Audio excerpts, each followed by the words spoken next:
जय श्री कृष्णा। आप सभी भक्तों का हमारे चैनल में स्वागत है। भक्तों, इस संसार में कोई तन दुखी, कोई मन दुखी, कोई चिंता चित्त उदास, थोड़े थोड़े सब दुखी, सुखी है हरि को दास। संसार में हर व्यक्ति को किसी न किसी प्रकार का कष्ट लगा रहता है। जब हमारा मनुष्य जीवन हमको प्राप्त हुआ है तो इसके साथ में सुख और दुख का होना स्वाभाविक है, परंतु गृहस्थी में रह करके सुख के लिए प्रयत्न किया जाता है। कोई भी गृहस्थी नहीं चाहता कि उसे दुख प्राप्त हो, इसलिए केवल भगवान के नाम का सहारा गृहस्थी में लेकर के हर प्रकार के अर्थ धर्म काम मोक्ष को प्राप्त किया जा सकता है। भक्तों, अगर गृहस्थी में भगवान के नाम के द्वारा यानी ऐसा कर्म करो, संन्यास लेने की आवश्यकता नहीं है। गृहस्थी में रहते हुए ही गृहस्थी के सुख भी प्राप्त हो तो भगवान का नाम लेते हुए हो। आप जानते हैं कि हमारे चैनल के माध्यम से हरिवंश पुराण की कथा श्रवण करके बहुत सी माता बहनों की सुनी गोद भरी है। इसके साथ में हरिवंश पुराण का भगवान की कथा श्रवण का ये नहीं कि पुत्र प्राप्ति या संतान प्राप्ति के लिए सुनी जाती है। हर कामना की सिद्धि के लिए कथाओं को सुना जाता है। भगवत नाम का संकीर्तन अर्थ धर्म काम मोक्ष प्रदान करने वाला है, पर सुनने का तरीका क्या है? संसार में दो प्रकार की भक्ति होती हैं, एक निष्काम भक्ति, एक सकाम भक्ति। आप वीडियो को पूरा देखें तभी समझ पाएंगे कि इसका क्या महत्व होता है, किस तरह से कथा सुननी चाहिए और क्या आपको हम जानकारी देना चाहते हैं। सकाम और निष्काम, सकाम भक्ति जो होती है, भक्त कहते हैं जिसमें संसार की कोई भी इच्छा नहीं होती, उसमें आपको संकल्प लेने की भी आवश्यकता नहीं होती। सकाम और निष्काम,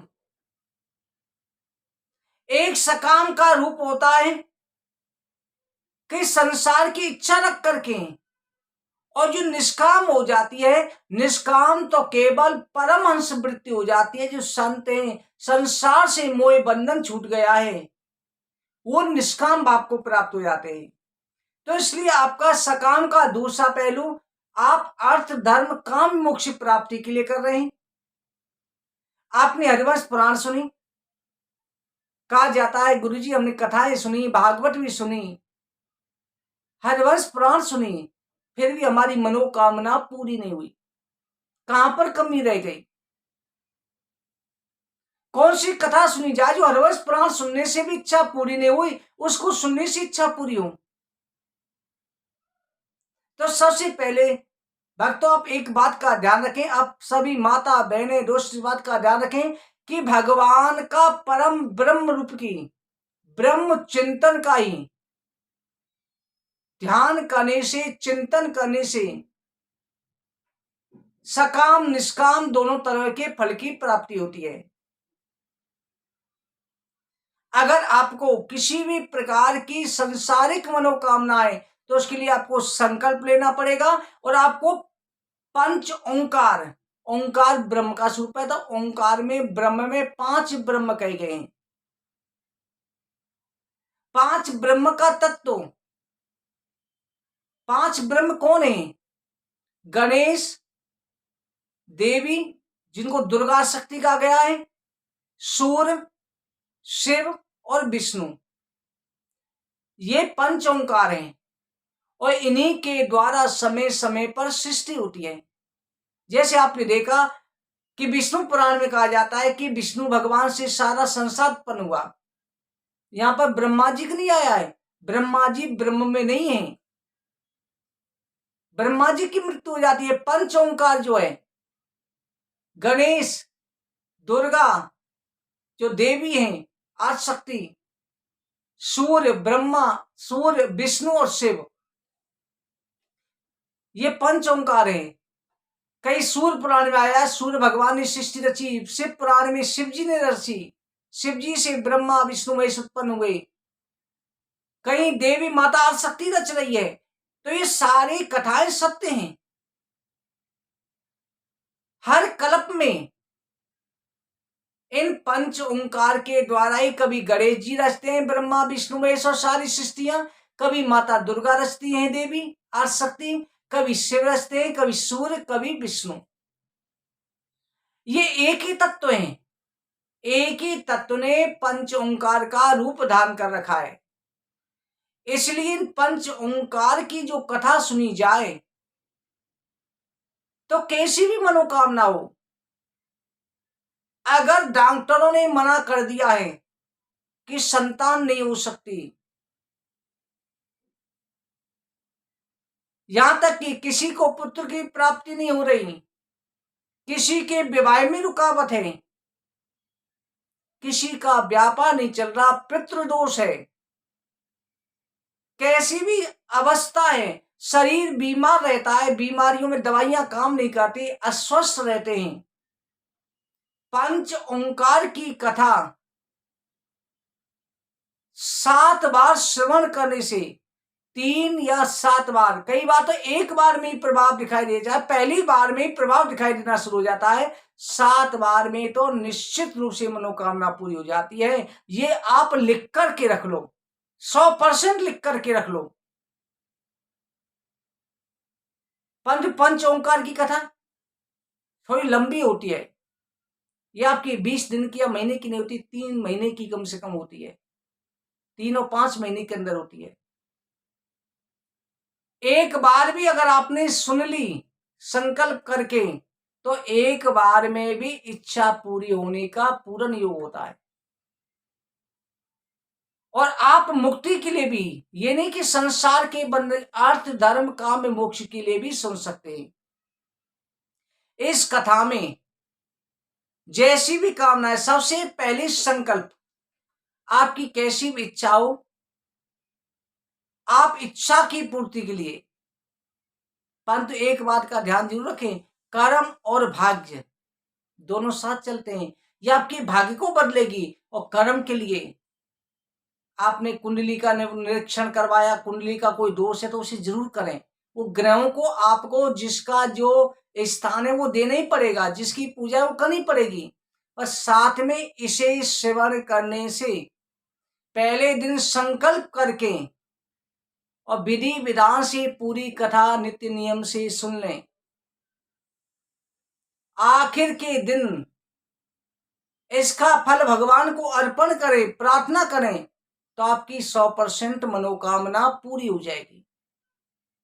इस कथा को हम शीघ्र प्रारंभ करने जा रहे हैं। ये कथा श्री गणेश जी के उत्सव से 19 सितंबर से प्रारंभ की जा रही है।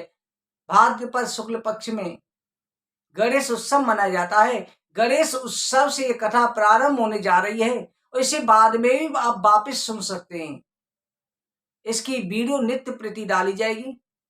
पहले दिन संकल्प किया जाएगा, कलश स्थापित की जाएगी, पूजा विधि जो हम अपनी चौकी स्थापित कर करेंगे जिन भक्तों के नाम के द्वारा।